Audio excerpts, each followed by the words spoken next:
All right, and we are live. Oh my gosh. Hello, everybody. Good evening. It is my personal Super Bowl tonight, besties. You guys are in for a treat. So I'm so excited to spend the next hour with you guys. My name is Haley. I'm the Assistant Director of Events here at the Novel Neighbor, and I'm genuinely so excited to hang out with y'all for the next hour. It is truly going to be so much fun. Y'all don't even know. So the Novel Neighbor is a women-owned and independently operated bookstore located in St. Louis, Missouri.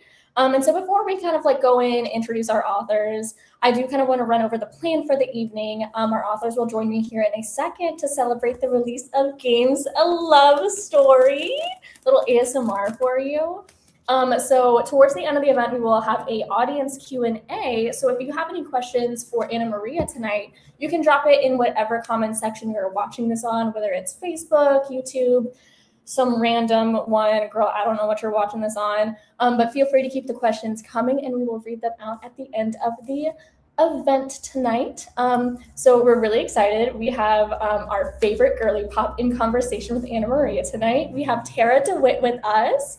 So a little bit about Tarah Dewitt. Tarah Dewitt writes character-driven romances filled with laughter and big feelings.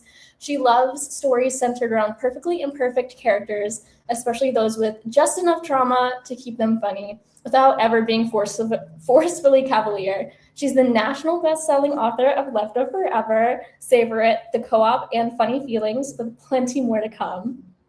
And ladies and gentlemen, our star of the evening, Anna Maria Volkova lives and works in New York City. Personal family histories from within the former Soviet Union and the Middle East inform her writing, as do her professional experiences. Raised in the Pacific Northwest, she studied history and political political science. Games is her debut novel. So without further ado, St. Louis, the world, welcome Anna Maria and Tarah Dewitt. Hello. Hello. I'm just want to start off by saying thank you so much for having me and congratulations on just a masterful, gorgeous, perfect, in my opinion, book. And anybody's opinion who has a good one. But yeah, I think it was beautiful. I think it's really funny that she just said political silence. That's a great poetic. I think it's beautiful. If you read this book, you would know. No, it's the opposite. Thank you so much for doing this with me. So I'm so excited. Oh my gosh, I'm thrilled to be here. I've been giddy over it, and I've read the book now like 2.5 times, which is wild. I've listened to part of it on audio. I've reread it, and both times I just felt like there was something new that struck me, and the audio is fantastic as well. So I'm so excited. First, to start off, I would love for you to tell us sort of what inspired you to write it, the lore behind the book. Yeah, there are a few strands to it. I think first, like the kind of light, funny one, but that is accurate. As I was writing it back in 2021 during the pandemic, well, like late pandemic in New York, when it was quite a weird time here. The clubs were closed, as I sometimes joke. It was very like feral, but also you kept having lockdowns. You couldn't really go out. There was this TikTok that was getting sent around of girls saying, get dressed in your best workout sets, go walk along the West Side Highway here in New York City, which is where the Goldman Sachs headquarters are.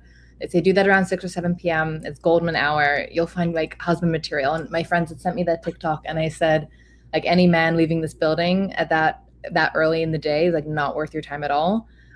He should be in there like 9 or 10 o'clock. And from then they're like, okay, what type of man is this? That was like the initial starting of the seed of the idea. Because I did write this book like chapter by chapter for my best friend.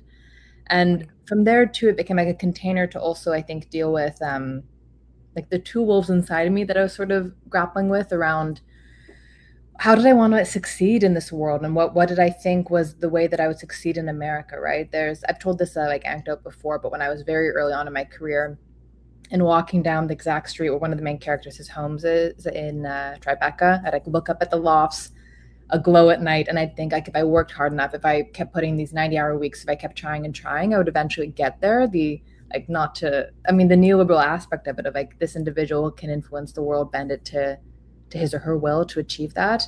But at the same time, like the democratic socialism that this other character embodies, the two wolves, like I said, Lily and Alexander, I was grappling with them. And in the course of this story of them colliding into each other, I was really trying to understand the way that I could balance my fears for the world with what I hoped for the world in a way, or for me within it. So those are the sort of the strands that wove together as a story unraveled. I mean, that is the exact sort of point that I felt the strongest, and you managed to do it in such an entertaining, beautiful, like complicated, real feeling love story. So that's just it's catnip to me, and I love walking away from a book and like feeling like I got more out of it than just feelings. I learned. It was very thought provoking, and so yeah, I loved it.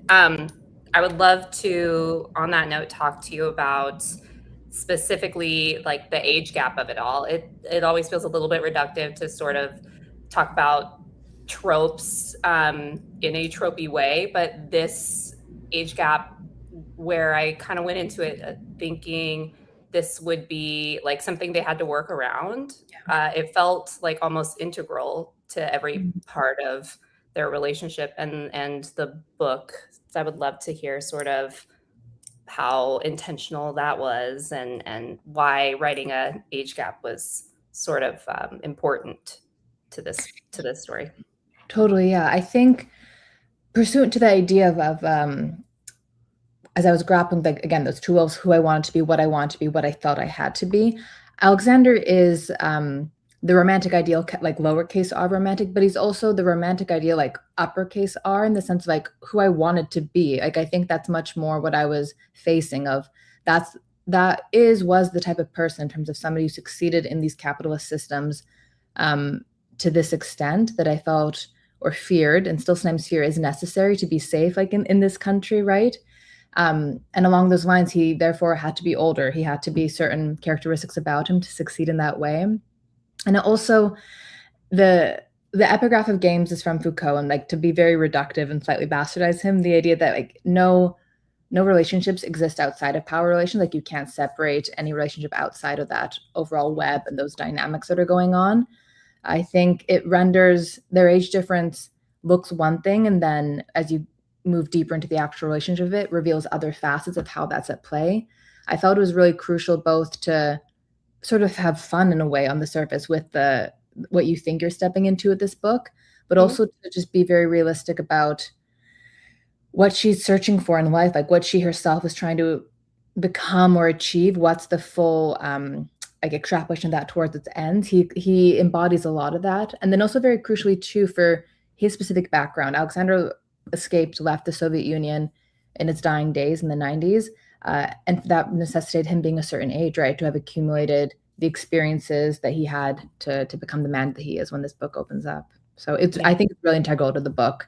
But it's not something they have to overcome, I would say. It's just another aspect that I wouldn't say negotiate, but they dance with alongside many of their other differences.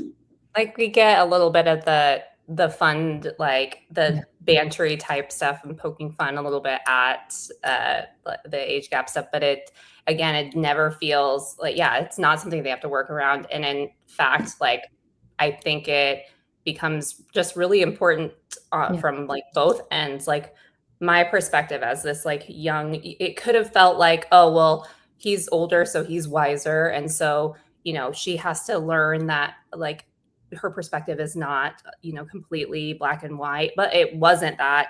You could tell that he learned just as much from her. It was very like integral that they both had that to offer each other. So yeah, I loved that. And of course it's still titillating thinking about an older man. And so yeah, I loved that.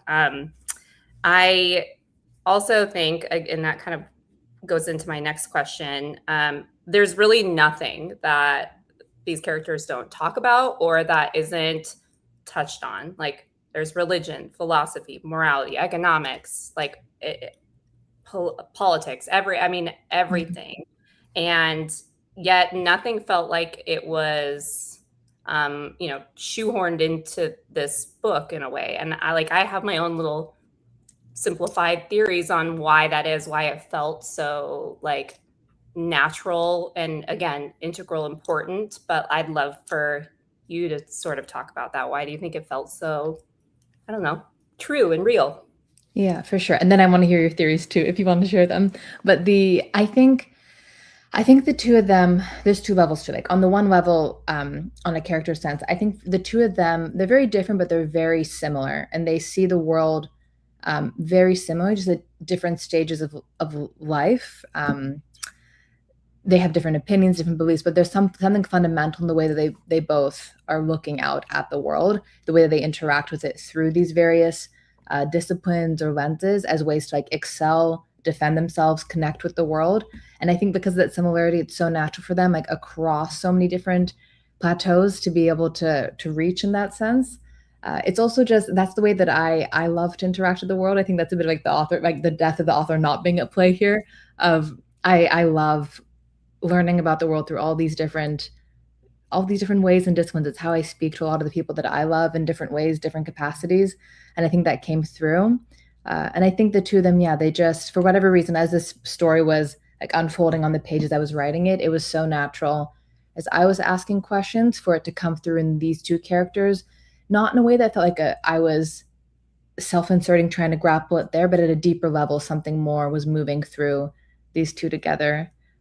So it felt very natural to write it too. But I'm curious what your theories are about it. I mean, I'm going to sound a little bit simple when I say it, but I think because everything is related, like relative, everything is connected. Like art, it is connected to your political beliefs, art, I mean, music, religion, all of it. Like even just talking about, I mean, I grew up going to a Lutheran school, so like reading about a Protestant of it all was just super.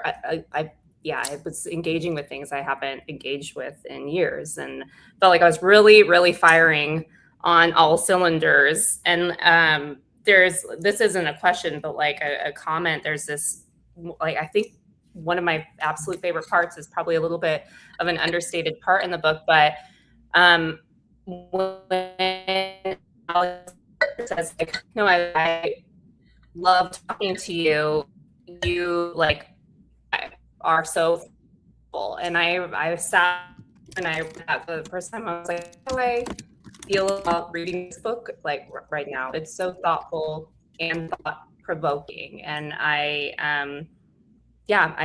think that it felt real because again, if we are actively engaging with the world that way, everything is connected. So yeah. Oh, did I freeze? You froze a little, but I got the gist of again.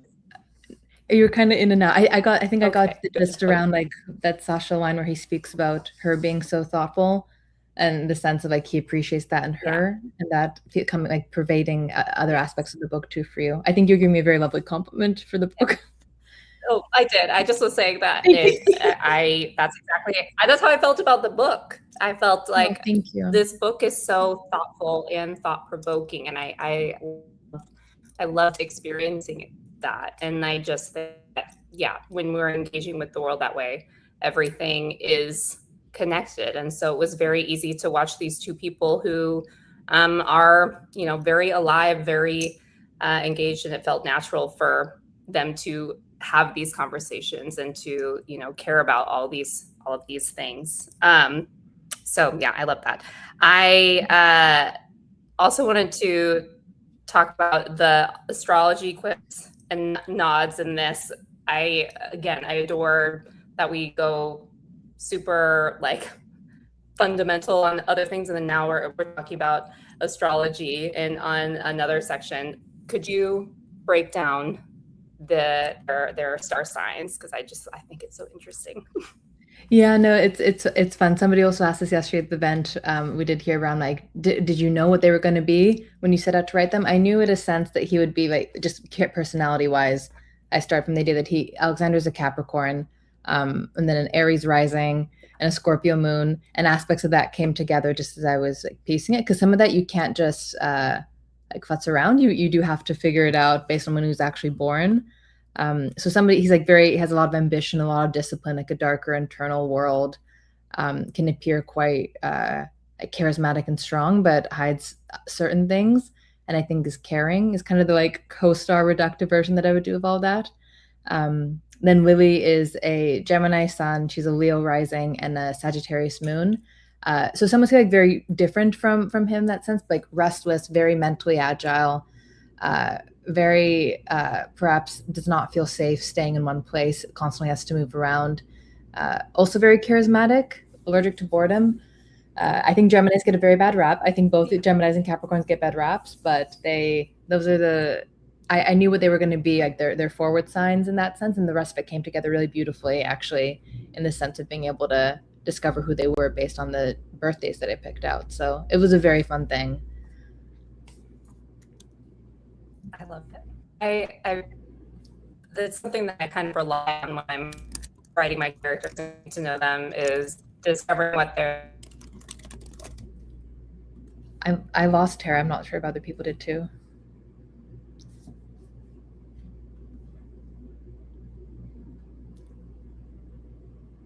I don't know if she can hear us.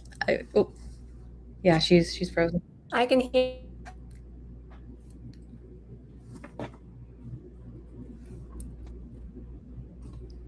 I'm seeing very slow, coming back to life a little bit.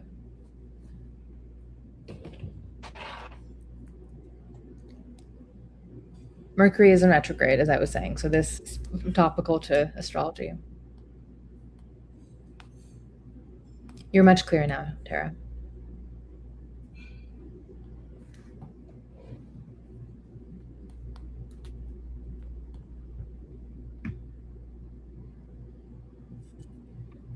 I'm here. I can hear you. Yeah. Is it working now? I can hear you. Good. The visual is just a little bit more choppy. Okay. I have, it's saying I have full Wi-Fi, so I don't know why. I was just saying that I love like relying on being able to fall back on knowing what their big three is. Yeah. Because then it kind of keeps you from, letting them act totally out of character, even as they have like a full arc and you want them to grow. You want them to also be themselves. They can't just change overnight. I'm a Leo and I'm married to a Capricorn, so which is not normally compatible at all. But they do get a bad rap. I'll give them that. I know. I was saying I keep getting like those compatibility things with like Capricorn and Gemini. Are they compatible? And everybody's like, and I'm like, with sheer force and vision, you can make anything happen. Oh, and again, the fun stuff lives in the tension, lives in the the reasons why and why not. I think so. Yeah. Listen, I subscribe to it.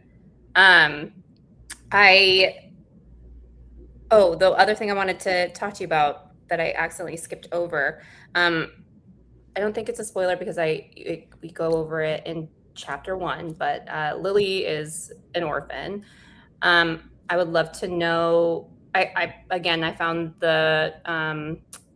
she was raised in foster care, and I found that like that element seemed really also very important and purposeful in this. But I'd love to know sort of like kind of the why for you behind it. Like, what was it about that upbringing that felt more important than like, say, her being raised by a distant relative, and it's not just having got parents who are gone, but the foster family of it all. Yeah, it mirrored aspects of experiences that I had that I felt could eloquently express aspects of grief and loss in a real way that her specific situation, the tragedy of it is just felt by many, I think, people. Like it's relatable even if you don't have the exact constellation of what she had. And her specifically having grown up like with a foster family, not necessarily having gone through the system in the home, which can be another form of trauma. But her having been with this family that never fully chose to choose her, right? Which I don't think is quite a spoiler either to say. It emerges quite early on that she was never fully adopted. I felt that was like a very specific but reachable constellation of experience that I had connection to, that could connect with a lot of other people. I could see perhaps in other situations where it could work to make it a distant family relative, something like that. But this was really what felt like true and honest to what I was drawing from and what this character was. I do sometimes think with books, a lot of the time you're like uncovering a story that is already there, like you're chipping away at something that you're helping come through. So that's why it was what it was. I'm so like fascinated by the idea that, because I do find that every time I write a book, it does sort of become its own like living, breathing thing and takes on its own consciousness. Like obviously, as we are pouring bits and pieces into it, it just sort of, the characters do become like feel almost three-dimensional to us, and those aspects become like what feel the most, they feel true. Like sometimes I don't know why I want to stick with this element of it, knowing that I could probably make it easier and have to do less background work if I went in this direction, but this is what feels true. I also like, again, maybe this is just me and the way I was like engaging with it and reading, but there were certain parts that felt like they mirrored other things that they were talking about. Like when we were talking about even just like capitalism, valuing like the individual over, you know, a large group of people, and her thought like there's one part, again, this doesn't feel spoilery, but like having a conversation with her foster parents about how like she kind of she wanted to feel special and loved by them, and but like they kind of justified like taking care of, you know, valuing and taking care of more people than just the individual. So it was just like I felt it kind of like coming back around, all these little circles that sort of came back around, and I thought it was really special to read and different. It felt like something an experience I hadn't read before. So I commend you on that. I really love that. I appreciate that. Thank you. I do. Where are we on time? And now that I'm a little nervous about I want to make sure we're good on time. Haley, we're good. Okay.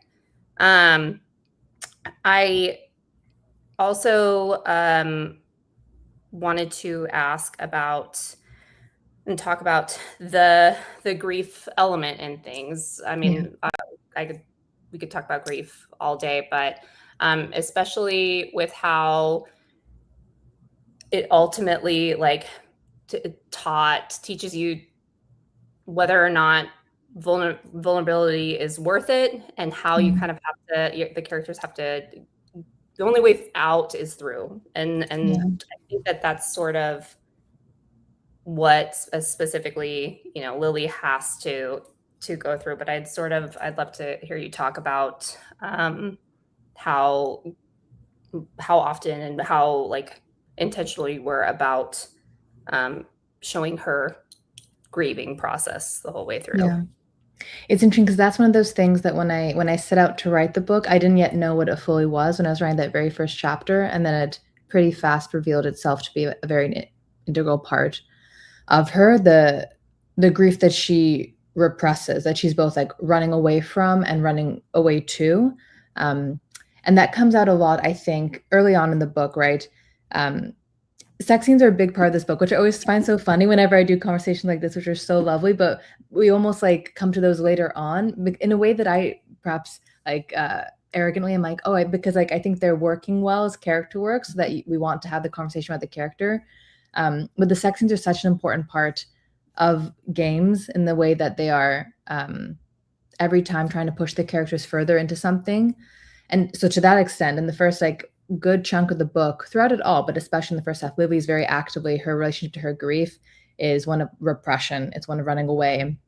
She's using their intimate encounters to really like spiral inward, spiral upwards, just grapple with so much inside of her. I think that's where you see her both most barefacedly looking at her grief and actually acknowledging it, and most aggressively trying to run away from it. And then as the book develops and the relationship becomes one of intimacy in terms of of emotions and actual vulnerability between them, I think she's able to I wanted to show how that intimacy could like, bleed outside of the bedroom, so to speak, to their actual being with one another, and how she can slowly be with him at times in her pain and not have to run away from it, or not even have him fix it either, right? That's not quite their dynamic too, in that like very overt sense.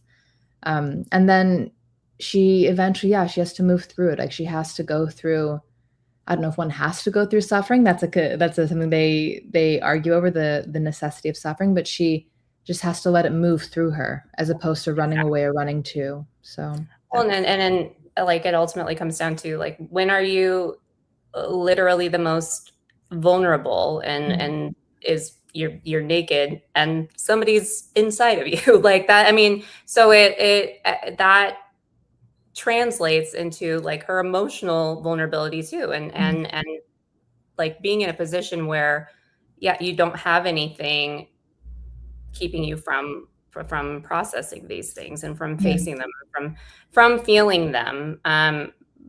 Yeah, it always feels like there's an element of suffering with grief, but it can be, sort of the most, I keep going back to this phrase where it ends up being the most advanced stage of love. Like yeah, yeah, ultimately, like you think about it that way, the highest level of love you could possibly get to is when you've loved somebody for so long and so deeply that you have to you have to grieve them. You get to yeah, that point. So yeah, obviously in her case it was different, but it still is the most advanced stage of love in her case, and you have to like kind of sort of look at it yeah. without without any Was it? barriers, and that means looking at the pain of it too, the loss of it.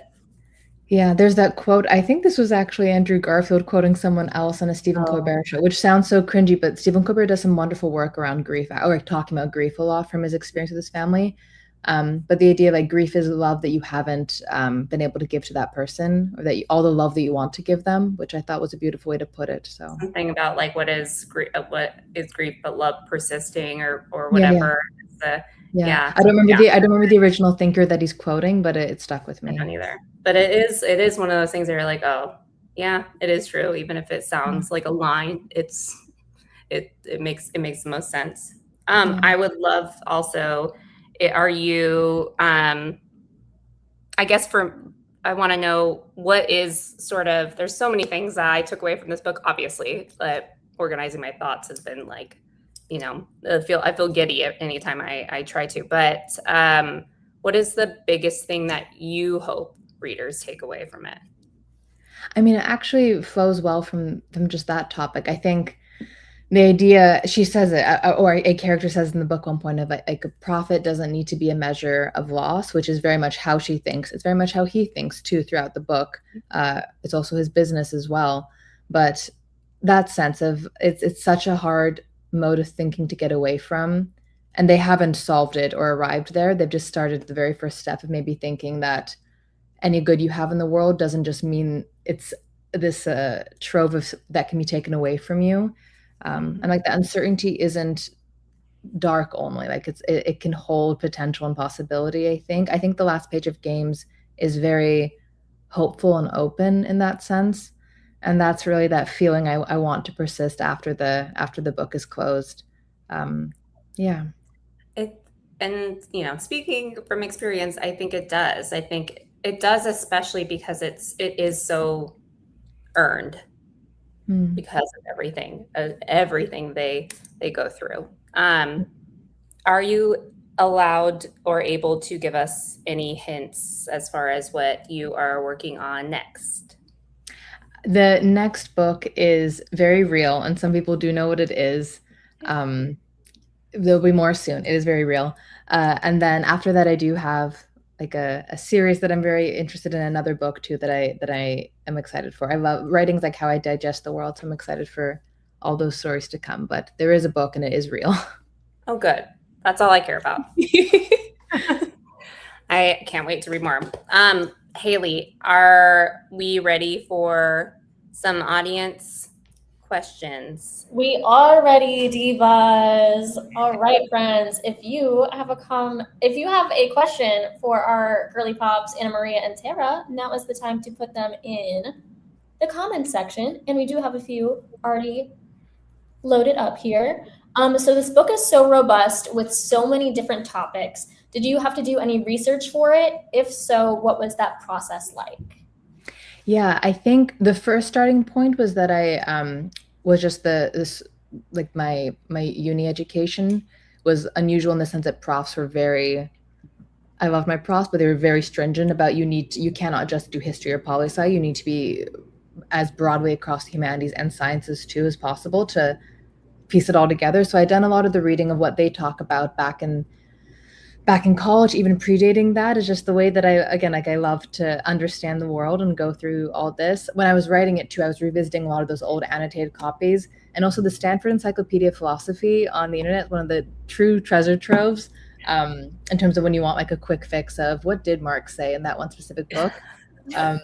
But otherwise it was a lot about going back to like conversations I'd had with profs or with friends over the course of years, and then just digging deeper into what I thought, what other people had said to me, and then referencing against the text to see what else was there. There's reading lists too if people want it too on my Substack for all the books by chapter. So. And so truly, if you guys are not part of Anna Maria's Substack, you need to be part of it. It's so interesting.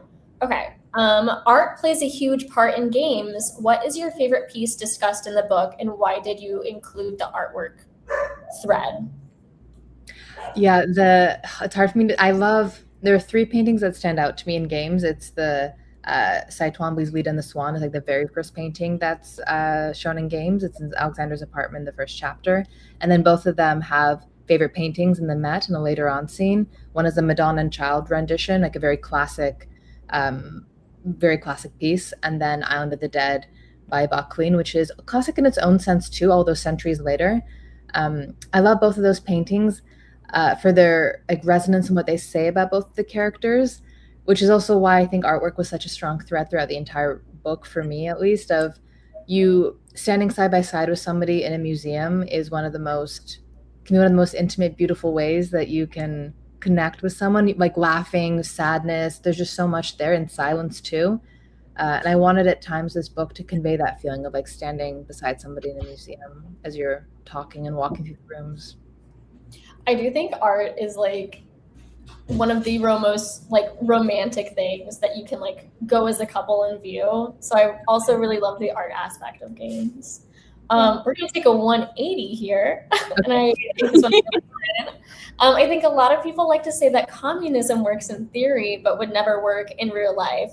Would you say that Lily and Sasha's relationship works in theory, but wouldn't IRL? I love the twist there. No, I think if these two characters existed as they are in real life, I think it could work in real life. I think that compatibility isn't, this is actually a line in the book, like compatibility isn't necessarily the result of just coincidental overlap. It's like more a result of intention. I think these two characters absolutely could make their relationship work with intention and a lot of work, not in a negative sense of work, but I think the real the evolution that Alexander goes on as a character, it was one of the most important ones for me, like where he ends up at the end. I think that is sometimes difficult for men of his specific background and historical context and age to maybe go through. Maybe that would be a little unrealistic, but not in a way that's impossible at all. I think we both of them could probably make this work if they had the intention of it, but also I love them, so I'm very biased. Do you guys want to break up? No, I feel like because of every conversation, argument, the way that they have like sort of broken down all their differences in the book, I found myself like, I fully believe that these people are going to go off and like find a way to live happily ever after. And maybe that's the romantic in me, but I like what you were saying. Sometimes it's maybe a little bit unrealistic or hard for a man in his position to go through that sort of evolution, but also because they aren't necessarily being challenged the way that Lily was challenging Alexander. So I staunchly defend it will work. But I love that the question was introed with communism works in theory, but not in real life. That was an incredible way to tee it up. Yes. And I will say, it's got the tagline for a reason. It's a love story. Yes. Although yesterday, somebody in the signing line who was allowed to do, they wrote a horror story underneath it on the page. So it was very funny. Oh my God. It's not a horror story. To anybody who's in this and hasn't read, it's not a horror story. That is hilarious. Oh, this is kind of fun. I love the chapter titles. Are those based off of anything? So yeah, they're all based off of financial terms or like economics, but more so like leaning towards like in the markets. I just thought they were so fun. I've been told that the chapter title, actually many people told this to me last night, like at least 5, that the chapter title for chapter 8, diversification, is diabolical, but that stands as one of my most proudest achievements. They're just a really fun way. I loved chapter titles when I was a child growing up. I thought they were such a fun way. They was just like getting a taste of the chapter. So they were so fun to do. And it sort of like frames it up in my mind as I'm about to write it, setting the tone for it, the same way that some authors, I think, come up with like a song they associate with the chapter very strongly or whatnot. They came from the economics they were talking about. Damn, that's crazy, dude. It's really like the more I learn about this book, the more intrinsic it feels. All right. You mentioned that Lily was shaped by characters like... Oh, she's going in and out. That's how I felt on my reread. I'm freezing again. I know, I'm like... You're freezing a little bit, but I think you said that's how you felt in your reread too. Yeah, like everything is related. Everything's connected. Okay, the next question is... Oh! She might be coming back in. Yeah, she's probably gonna like relog back in. Yeah. In the meantime, this one, it says, you mentioned that Lily was shaped by characters like Connell Waldron, Lila Carullo, and Effie Stoneham. Are there characters in other media that inspired Alexander too? Oh, that's a good question. Nothing in me. It took me a while with a friend actually to like whittle down to like the characters for Lily, because those sorts of inspirations aren't things I consciously think about. They're ones that when I sat and I started to think, I was like, oh yes, obviously this and that. For Sasha, I'm trying to think. It's like when somebody asks you, what's your favorite book? You're like, I've never read a book in my entire life. And now I'm like, I've never read a male character in my entire life. I wish I had a more robust one to give forth. He's just that iconic that he doesn't need any media inspiration. No. I thought of another. Do you about masks? That was like auto-tuned to the extreme. It was like the Bo Burnham or special. Oh my God, not Inside in 2026. No. It's crazy. Hold on, I'm gonna take her out. And then let me try adding her back in. Diva, no! Diva down! I think it'll come back eventually because her internet seems to like go through periods of being really crystal. I think so too. Okay.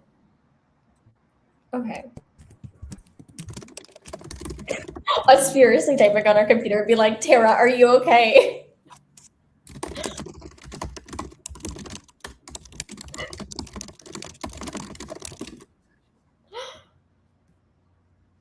Tara has left the villa, someone says. Oh my God. A new bombshell has not entered the villa. Okay, we're gonna do the next question and give her a moment to like... I think she's coming back slowly, yeah. Okay. So reading this, it felt like the New York City setting informed the characters so much to the point where the city felt like a character itself. What's your history with New York? You wrote it like a lifer. I'm not a New Yorker, and I'm laughing there just because I'm thinking about the recent like discourse from Subway Takes, this interview show where J-Lo said, no, if you're not born in New York, you cannot be a New Yorker, which I actually agree with. Even though before, I guess the term people used was 10 years is when you can start to maybe consider that. I respect whatever New Yorkers say. I don't call myself a New Yorker. all that to say, but I've been here for quite a while, and I love the city. I fall in love with it more every single day.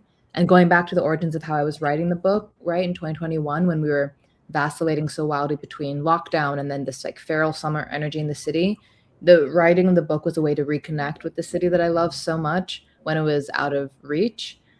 So I think you can really feel that just sort of right glowing in the book, how much I love this city, the spaces, and both of them are express real elements of the like what people come here to be and to do in New York as well, I think. I love that. I just love New York City. It's such a great Yeah. vibe. Okay, I was wondering about the process of you as the author building out Lily's friend group, Jackie, Amina, James, and why they are drawn to Lily and vice versa. Oh, that's interesting. I think it's interesting because I think for Lily at times she really doesn't quite feel, not through any fault of theirs, but through their own uh, situation of her own pains and whatnot. She doesn't understand why anybody would stay with her, stay around her. But for whatever reason, they just all spark off each other so well. My friends are such an important, beautiful part of my life that I just treasure and value. So the texture of like all those relationships together with each other without me, all that I came through in how I was trying to write about these characters. And again, not to harp on about the pandemic, which was like 5 years ago now, but still book was when we were all kind of separate from one another, right? So it was a way to cherish those relationships and not to be cliche, but the family that you choose to have. And just on the page, the alchemy of the four of them came together really well of how the softness of some of them, the sharpness of others, how it just coheres into this unit that's really beautiful, I think, for all four of them experiencing it. And acceptance, like even when Lily's in a place where she is, more withholding and everything, that it's the acceptance there I thought like made those friendships feel so true. Yeah, thank you. I love hearing that sort of thing. That's really lovely to hear. Oh yeah, that was one of my favorite aspects of it, was the found family of it all. All right. Since you brought up the sex scenes, did any of them have to get heavily edited or left on the cutting room? It's a good question. All of the scenes that were cut, so for context, games used to be like 250,000 words, and then it was 110 when we went to my editor. And I did that first initial edit by myself before I found my agent. And so I really, in a way, I am grateful that I did it like in the cold, dark cave, because I had to like reckon with the whole kill your darlings. Like really, I was the only one to blame, as opposed to being like, why is my editor, my agent making me do this? Like I had to really like cut that myself, which was a good experience in hindsight. And a lot of the scenes were just cut because it was episodic, right? And needing to make it every single scene propel us forward. There are certain scenes sex scenes especially, that have like a really soft spot for because of what they showed or revealed about the two of them together. I didn't actually have to dial much back at all. At most, it was the idea of approaching some of the scenes as, how do you maybe add a bit more of an on-ramp for people who maybe this isn't necessarily the type of intimacy that they're personally drawn to, whether they like to read, adding more of an on-ramp for people to really interact with and understand Lily's interiority as she's going through it, as well as Sasha's with a bit more of a distance, so that these scenes that can seem quite intense are actually most pertinent at the emotional level. Like that's where most of the action is taking place. It wasn't so much a dialing back, but like a really cohering it into the like sharpest version that it could be, with the most access points for a reader. All right. Is there any chance that you might possibly write an epilogue for what happens between them after the book ends? I will just say there's a real book that is on the horizon. That's all I'm allowed to say. Oh, winky eyes, little eyes emoji. Keep an eye out. This is the time to subscribe to her Substack, if you know what I'm saying. All right. Curious if there's any real life inspo or dream cast for Lily and Sasha and or all the characters.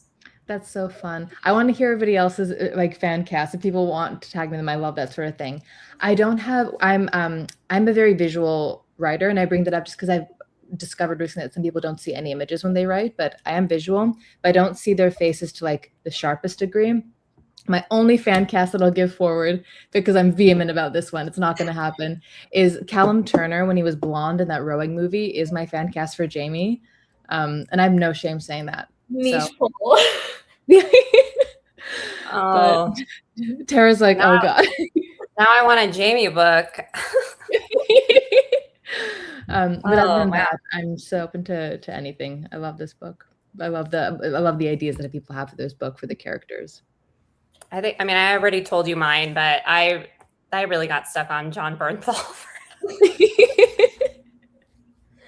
And I had the time of my life picturing him. So I love that. All right. And then do you have all of the fan art saved? I've loved the Dogberry art, but so badly wish the others were still available. I have you. So yeah, people came up with so much art over the course of games as like evolution. I have some of it. I don't have all of it, but I do have a lot of it saved down. This piece that this artist Georgie Dogberry did of like, there's a Polaroid picture in the book at one point. I posted it recently on release day. It's a really beautiful piece, but they also did a variety of others. I don't have all of it saved from everybody, but there's a lot of games fan art out there, which is incredible. I'm gonna add that to my to-do list. Go look for the art. All right. Do you have a scene or interaction in games that you're particularly proud of? There's a bench scene at the very end of the book that I think was the... Both of your faces kind of fell a little bit. I mean, Tara's really fell, but like... I just recovered, that scene. So it's very funny. It's fresh for me still. Someone says diabolical in the chat. But that's the context being too, I was on a trip with a friend. I was writing that every spare second I could while actively traveling. So I was like, I had no time to even think about what I was like, to be like neurotic about what I was writing. It was just coming out in the way that it was.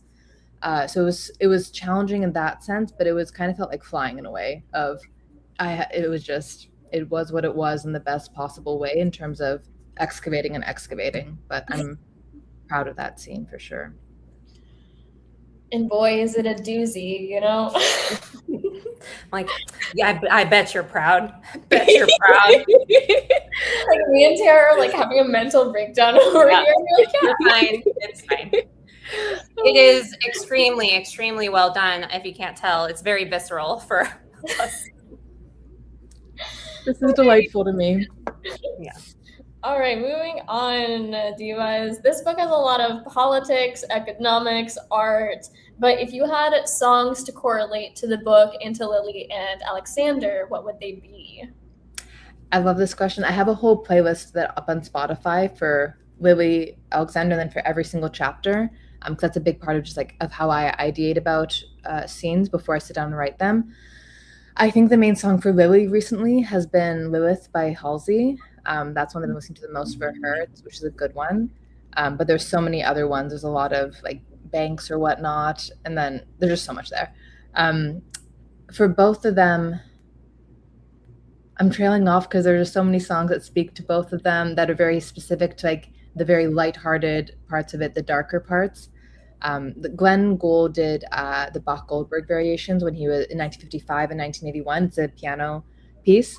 And they're mentioned in the book, but those things reach a lot to me for them because he did when he was very young, when he was like virtuosic, like it just beautifully done. You can really feel him showing off in it, at least to me when he's playing that piece. Then 1981, when he's much older, he's close to dying.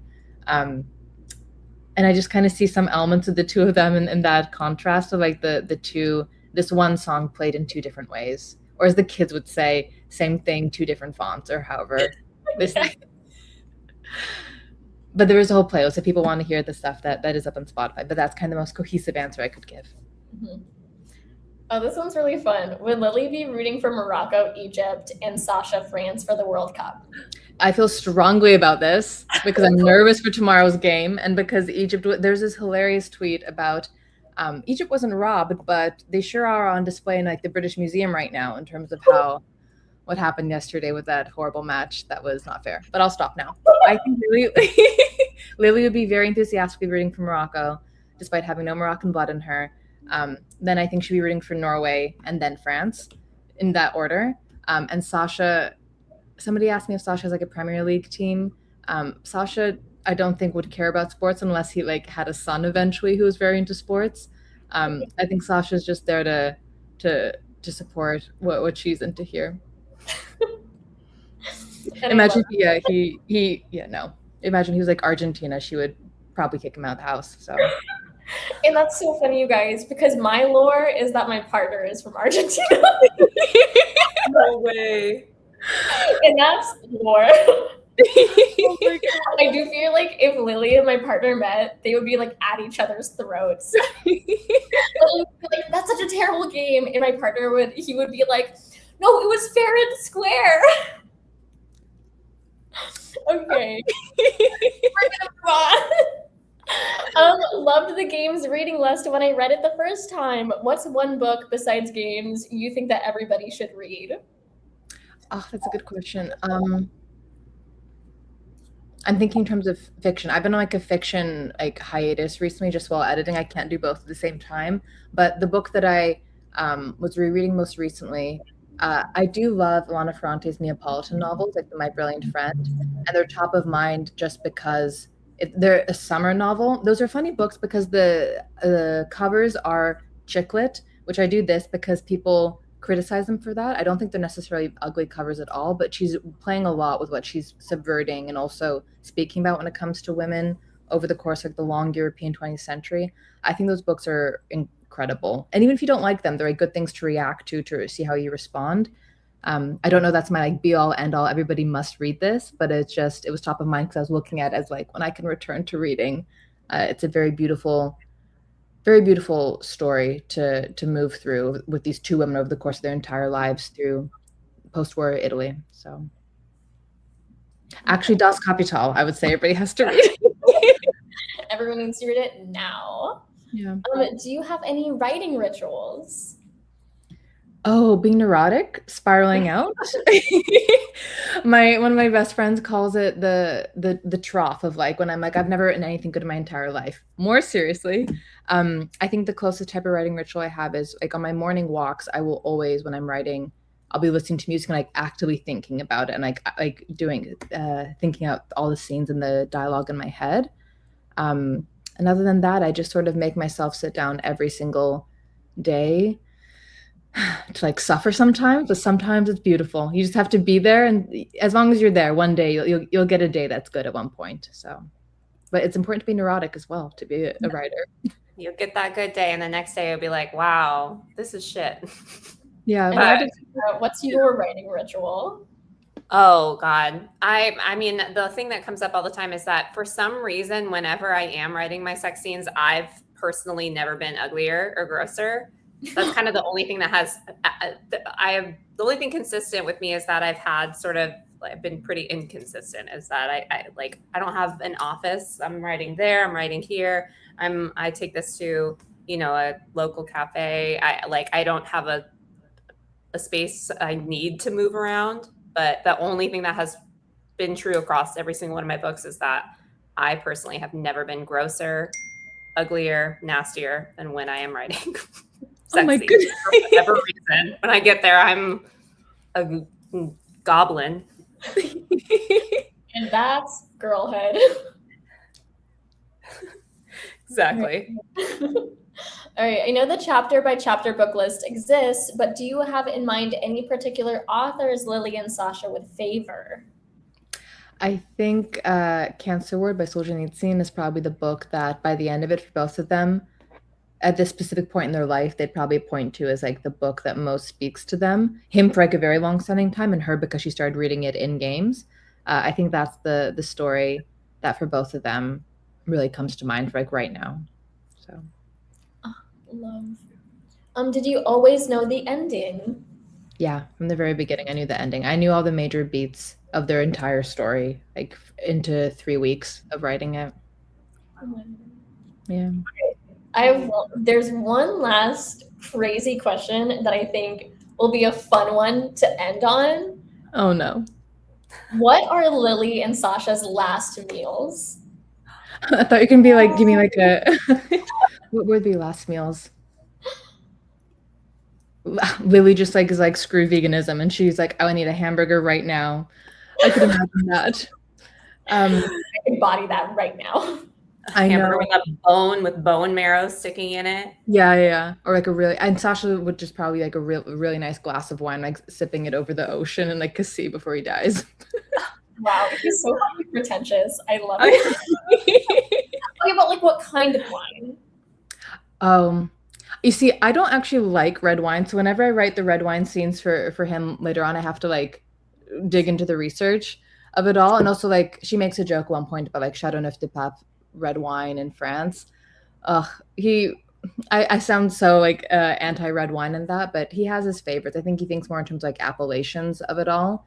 Um, they both love like a Sancerre too, if we're going white wine instead. So I was gonna say, but it's didn't not what they is. say in there that they both liked white more?